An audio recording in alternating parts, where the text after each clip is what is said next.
4 short years, the work of Challenge Detroit and its fellows has garnered national attention, piquing the interest of changemakers throughout the country. This year, 93 candidates made it to the 4th and final phase of the application process, the interview trip. Today's atmosphere is full of energy and creativity and folks who are really passionate about working on the revitalization of the city of Detroit. Folks who are from here and folks who are coming from other parts of the world who really want to be a part of something amazing. But as any Challenge Detroit finalist will attest, this interview process is unlike any other. Each candidate sits for multiple 30-minute interviews with potential host companies, in conference rooms surrounded by their competition. There's also the group interview with Challenge Detroit staff, where candidates have to answer difficult questions about the current state of Detroit.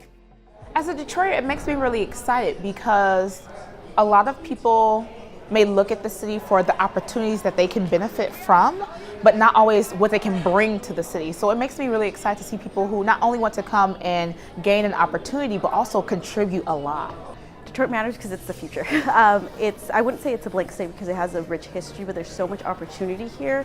And really, the issues that Detroit is having are not Detroit issues, they're city issues. So if we can solve them here, we can solve them across the nation. So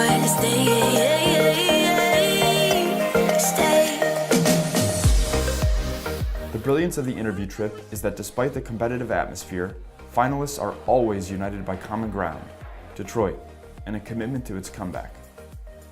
The next test of that devotion came on day 2, the mini challenge, an expedited version of what fellows experienced during their challenge year.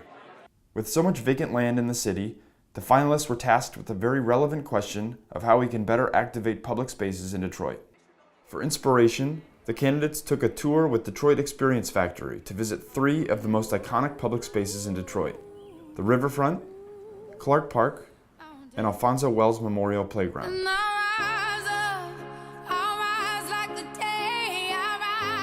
Come back to Detroit because I want to give back. I want the youth and the people in our communities to realize and witness somebody that did come from Detroit, that did take the right path, did become successful, and just let them know that you can do it as well. With newfound motivation and some guidance from the current fellows, the finalists started generating ideas for how to activate public spaces in Detroit using design thinking, a human-centered problem-solving process used in all Challenge Detroit projects.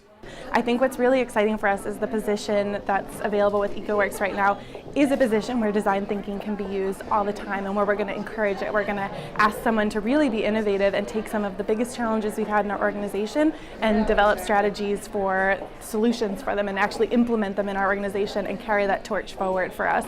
Each group had 2 minutes to present their findings in front of Challenge Detroit leadership and the other applicants. In the end, 43 individuals accepted offers to join the fellowship, but all finalists seemed determined to leave their mark on Detroit and the world.